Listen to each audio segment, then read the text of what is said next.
সন্তানেরা খেলতেছেন, মায়ার নবী দেখতেছেন। সন্ধ্যা ঘনিয়ে গেল, সন্তানের ছেলেদের বাবার আইসা সন্তান নিয়ে ঘরে গেল। মা নবী আমার মায়ার নবী ডানে তাকায় বামে তাকায়, বাবারে তালাশ করে, বাবারে দেখেন। আমেনা দৌড়াইয়া গিয়া কয়, দেখছুনি আমার সন্তান মোহাম্মদের? কয়, দেখি নাই, তবে একটা বাচ্চা দেখলাম। বাবারে তালাশ করে আর চোখের পানি ছেড়ে কান্না করে। মা আমেনা দৌড়াইয়া মায়ার নবীরে কোলের মধ্যে জড়াইয়া বলে, চল বাবা। নবী কয়, মা বলো আমার বাবায় কই? অন্য সন্তানেরা বাবার কোলে উঠলে আমি তো দেখলাম না। মা আমেনা কান্না করে কয়, সন্তান তোমার বাবা তুমি দুনিয়াতে আসার আগে বিদায় হয়ে গেছে। নবী আমার কান্না করে, মা চলো বাবার কবর কই? বাবার কবরের কিনারায় গিয়ে সালাম জানাবো।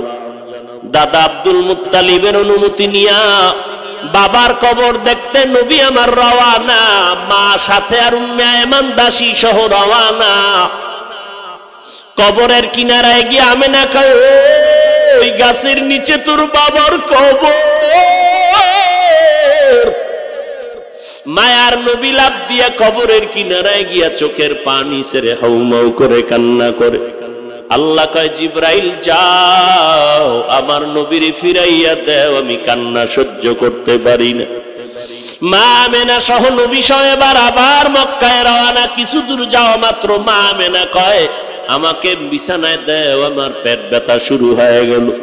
মা আমেনা চিৎকার দিয়া কান্না করে আর বলে, আমার বোধহয় শেষ বিদায়ের আওয়াজ। মায়ার নবীরে ডেকে বলে, রে মুহাম্মদ আর বুঝি মাকে সুস্থভাবে দেখতে পারবা না? মন ভরে দেখে নাও। মনের মতো মা বলে ডেকে নাও, আর দেখতে পারবা না। এবার নবী কান্না করে, হে মালিক, বাবারে দেখতে গিয়া মা হারাইয়া আজ আমি এত অসহায়। দাদা আব্দুল মুত্তালিব অপেক্ষা করে, কই আমার নাতি এখনো কেন আসে না? হঠাৎ করে নজর করে দেখে মানুষ পাঠাইলাম 3 জন, দেখা যায় এখন 2 জন। কিনারায় গিয়া দাদার গলা জড়ায় কাঁদে আর কয়, দাদা বাবারে দেখতে গিয়া মা হারাজ বড় অসহায় হয়ে গেল। এরে নবীরা আশেক উম্মতের দল, ওই মা বাবা কত সম্পদ। যার মা নাই তার কাছে জিজ্ঞাসা করো, মা বড় কত সম্পদ, বাবা কত বড় সম্পদ। এমন একটা রাত নাই যে মা বাবা টেলিফোনে খবর নেয় না, কেমন আছো বাবা, কখন খানা খেয়েছো। রাতের বেলা অসুস্থ ছিলাম, রাতের বেলা ঘুমাইতেছি না, আমি অসুস্থ, কেউ নাই ঘরে, আমার বাবায় ঘুমায়, ভাই বোনেরা ঘুমায়, কিন্তু রাতের গভীরে দেখি মা ঘুমায় না, সারা রাত আমাকে বসে বসে পাহারা দিয়েছে। ও সন্তানেরা, ওই মা তোমার আমার জন্য কত বড় সম্পদ।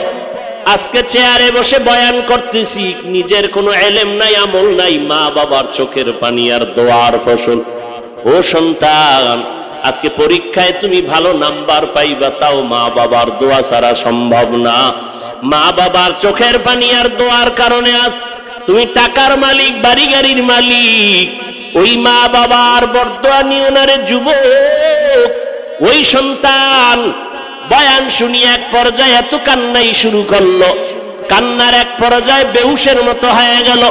মোনাজাতের পরে যুবকটা দৌড়াইয়া আল্লাহর ওলির কাছে গিয়া পা জড়ায় বলে, হুজুর আমারে তওবা করায় দেন, আমি আর জীবনে কোনো অন্যায় করব না। আজ আমি মায়ের সাথে বাবার সাথে চূড়ান্ত বেয়াদবি করেছি, আজ আমার এই অপরাধ বুঝি ক্ষমার যোগ্য হবে না। আল্লাহর ওলি তওবা পড়াইয়া দিলেন। যুবক এবার ওয়াদা করে রওয়ানা, বাড়ি গিয়া বাবার পা জড়ায়া ধরে তওবা করবে, মার কাছে গিয়া তওবা করবে। যুবক সন্তান বাড়ির দরজায় রাতের গভীর, মা দরজা খুলবে না। তোর মতো সন্তান আমি চাই না রে বাবা। যতবার দরজা ধাক্কা দেয় দরজা খুলে না, মা দরজা খুলে দাও, বাবার কাছে যাব। মায়ের অন্তরে ভয়, না জানি আবার কোনো দুর্ঘটনা ঘটে ফেলায় এই সন্তান। সন্তান কান্না করে, মা বেয়াদবি মাফ করে দাও, আমি বোধহয় বাঁচবো না, তবে আজ যে অন্যায় করেছি মাপ চাওয়ার মতো একটু রাস্তা করে দাও, আমার মতো অন্যায়কারী জমিনে কেউ নাই মা, আজকে আমি ক্ষমা চাইতে আসছি, আজ আমি তওবা করার নিয়তে আসছি, তুমি রাস্তাটা খুলে দাও। এরা যুবকেরা এই ময়দানে যারা আছো, অনেকের মা নাই, বাবাও নাই। এই মহামারী করোনায় কত সন্তান মা হারা, বাবা হারা, অসহায়, কত মা বাবা সন্তান হারা অসহায় হয়ে গেল। ও যুবকেরা, কয়দিন আর দুনিয়ার বাহাদুরি করবা? ওলামায়ে আহলে হকের পরামর্শ নিয়ে এখনো তওবা করে আমল করা শুরু করে দাও। আজকে তুমি বাহাদুরি করো, টাকার মালিক, বাড়ি গাড়ির মালিক, ক্ষমতার মালিক রে বাবা। আমি আলেম, আমি বক্তা, আমি মুফাসসির, আমি মুহাদ্দিস, আমি প্রিন্সিপাল, আমি মুফতি সাহেব, কিন্তু মাথা নত করে একটা মিনিট চোখ দুইটা বন্ধ করে একটু খেয়াল করে দেখো, যেদিন মরণের ডাক আসিয়া যাবে, আজরাইল জানটা নিয়ে যাবে, ওই দিন তোমার আমার জন্য তিনটা সাদা কাফন সবার বেলায় কেট বানাইয়া ঢুকাইয়া দিবে তোমারে আমারে। কে বক্তা, কে শ্রোতা, কে ধনী, কে গরিব, ওই কাফনে ঢোকার পরে আর কোনো চিহ্নই থাকবে না। আমাকেও যেমন তিনটা সাদা কাফন, তোমাকেও তেমন তিনটা সাদা কাফন দেওয়া হবে। কে টাকাওয়ালা, কে গরিব, কোনো ভেদাভেদ নাই, সবার কাফনের কালার সমান। একই নিয়মে জানাজা পড়াইয়া, একই নিয়মে কবরের মধ্যে রাখিয়া মাটি দিয়া সবাই চলে যাবে। আজ আমার ভক্তবৃন্দের অভাব নাই, আমার বন্ধুর অভাব নাই, কিন্তু যখন মরিয়া কবরে চলে যাব, সবাই রাখিয়া যাবে, কেউ আমার সঙ্গে যাবে না। ওই কবরে রাখার পরে মদিনার নবী বলেন, তিনটা প্রশ্ন সবাইকে করা হবে, আমাকেও যেমন তিনটা প্রশ্ন, আপনাদেরও একই প্রশ্ন করা হবে। রবের পরিচয় দাও, ধর্মের পরিচয় দাও, রাহমাতুল লিল আলামিনের পরিচয় দাও। মদিনার নবী বলেন, দুনিয়াতে যারা রবের গোলামি করে যাবে, তারা কবরে গিয়া বলবে রব্বি আল্লাহ। দুনিয়াতে যারা ইসলাম মেনে যাবে, তারা বলবে দীনিয়াল ইসলাম, আমার ধর্ম ইসলাম। দুনিয়াতে যারা নবীর সুন্নতের আমল করবে, আঙ্গুলের নখগুলো কেমনে রাখবা, সেখানেও নবীর সুন্নত যারা মানবে, মাথার চুলগুলো কেমনে রাখবা, সেখানেও নবীর সুন্নত যারা মানিয়ে চলবে, জুতা দুইটা কেমনে পায়ে পরবা, সেখানেও নবীর সুন্নত যারা মেনে চলবে, বাথরুমে কেমনে ঢুকবা, বের হইবা, সেখানেও নবীর সুন্নত যারা মানবে, ওরা নবীরে দেখাইয়া বলবে চিনো। সুন্নতের আশিক নবীকে দেখা মাত্র চিনে ফেলবে, আর বলবে ইনি আমার মায়ার সেই নবী, যেই নবীকে দেখতে পারি না। ওলামায়ে কেরামের বয়ান শুনিয়া নবীর আদর্শের টুপি পরলাম, দাড়িটা লম্বা করলাম, আমার আল্লাহ ডাক দিয়া বলবে, ফেরেশতা আমার বান্দারে আর কষ্ট না দিয়া এখনই বেহেশতের বিছানাটা দাও, 3.5 হাত কবর বালাখানা বানাও, জান্নাতের সাথে রাস্তা খুলে দাও। আমার বান্দা দুনিয়াতে কষ্ট করেছে, আরামে ঘুমাতে পারে না, আমার বান্দাকে রাস্তা খুলে দাও, আমার বান্দা এখন আরামে ঘুমায় যাবে।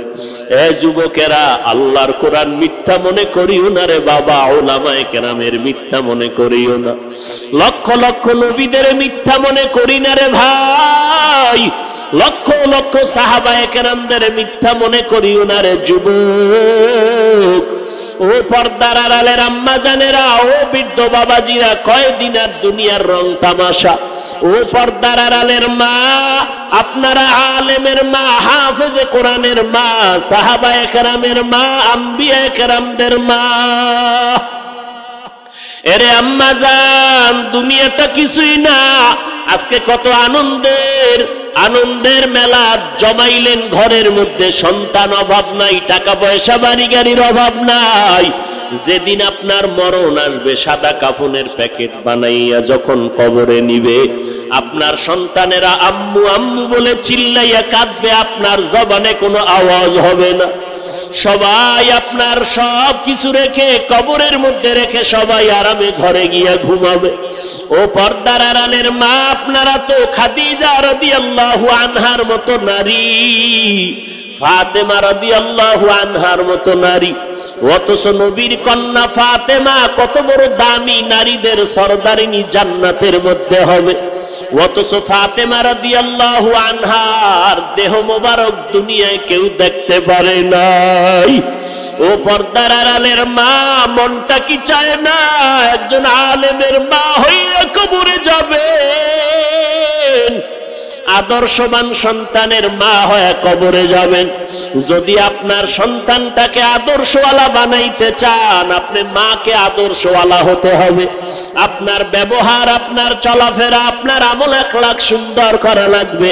স্বামীর মাল হেফাজত করবেন, স্বামীর খেদমত করবেন, ভালো ব্যবহার করবেন, নামাজ পড়বেন, আল্লাহর দরবারে দোয়া করবেন, সন্তান আদর্শওয়ালা হবে, আপনি কবরে গিয়েও শান্তি পাবেন। ও যুবকেরা, কয়দিন আর যৌবনের বাহাদুরি করবা?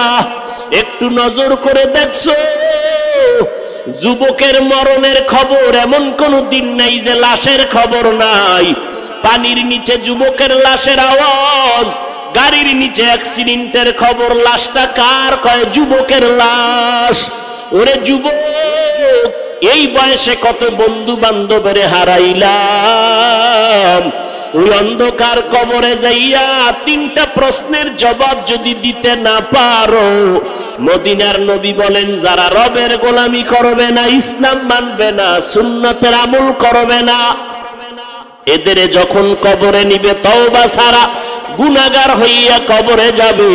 ওই কবরে তিনটা প্রশ্ন যখন করা হবে, রবের পরিচয় দাও, ধর্মের পরিচয় দাও, রাহমাতুল লিল আলামিনের পরিচয় দাও, গুনাহগারেরা কোনো জবাব দিতে পারবে না।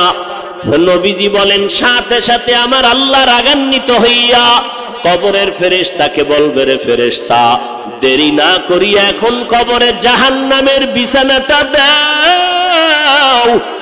আমার এই নাফরমান বান্দাকে দুনিয়াতে কম দয়া করি নাই, আমি আল্লাহর দেওয়া পানি ফ্রি ভাবে দিয়া দিলাম, আমার দেওয়া সূর্যের আলো বান্দার জন্য ফ্রি করে দিলাম, আমার দেওয়া চাঁদের আলো ফ্রি বানায় দিলাম, আমার দেওয়া পানি বাতাস আমি ফ্রি করে দিলাম। ও বান্দার জন্য আমার জমিনের ফসল ফ্রি করে দিলাম, গাছের ফল খাইলো, নদীর মাছ খাইলো, এত বড় নিমক হারাম একবারও আলহামদুলিল্লাহ বলে নাই। ওলামায়ে কেরাম পায়ে ধরে ধরে নামাজের দাওয়াত দিত, এক বেলার নামাজেও মসজিদে যায় নাই। এখন আর দেরি করিও না, জাহান্নামের সাথে রাস্তা খুলে দাও। আর একটা না দুইটা না, কবরের মধ্যে 70 থেকে 99টা সাপ এসে ভরে যাবে। আল্লাহ পাক রব্বুল আলামিনের অর্ডার হবে, ও কবরের মাটি, এই গুনাহগার নাফরমানের দুই পার্শ্ব থেকে জোরে জোরে চাপ দাও। এত জোরে কবরের মাটি দুই পার্শ্ব থেকে চাপ দিবে, পাজরের হাড় চুরমার হয়ে যাবে। ও আল্লাহর বান্দারা, জমিন থেকে 9,30,00,000 মাইল উপরে সূর্য, রাতের বেলা সূর্য নাই, এরপর এত গরম লাগে, ঘাম। কিয়ামতের ময়দানে সূর্য মাথার উপরে যখন নেমে আসবে, কেমন করে সহ্য করবা? ওই কবরে জাহান্নামের আগুনের গরম কেমন করে সহ্য করে নিবা? যদি না পারো বাবা, এখনই তওবা করে নাও, আল্লাহর কাছে অন্তর দিয়া কাঁদো, আর আল্লাহকে ডেকে ডেকে বলো, হে মালিক, এই ময়দানে আমার মতো গুনাহগার কেউ নাই। গুনার কারণে আজ আমার হাত না পাক, চোখ না পাক, জিহ্বা না পাক, অন্তর না পাক। আয় আল্লাহ, আজকে আমি তওবার নিয়ত করে ফেললাম, মরিয়া গেলে যাব, হায়াতের মালিক আল্লাহ, ইজ্জতের মালিক আল্লাহ, রিজিকের মালিক আল্লাহ। আজকে থেকে আল্লাহর গোলামি ছাড়বো না, নবীর তরিকা ছাড়বো না, নামাজ ছাড়বো না, বেপরদায় চলবো না, দাড়ি কাটবো না, নবীর তরিকা মতে চলবো, মা বাবার দোয়া নিয়ে চলবো, উলামায়ে কেরামের পরামর্শ নিয়ে চলবো, দেশ ও জাতির বিরুদ্ধে কোনো ষড়যন্ত্র করবো না।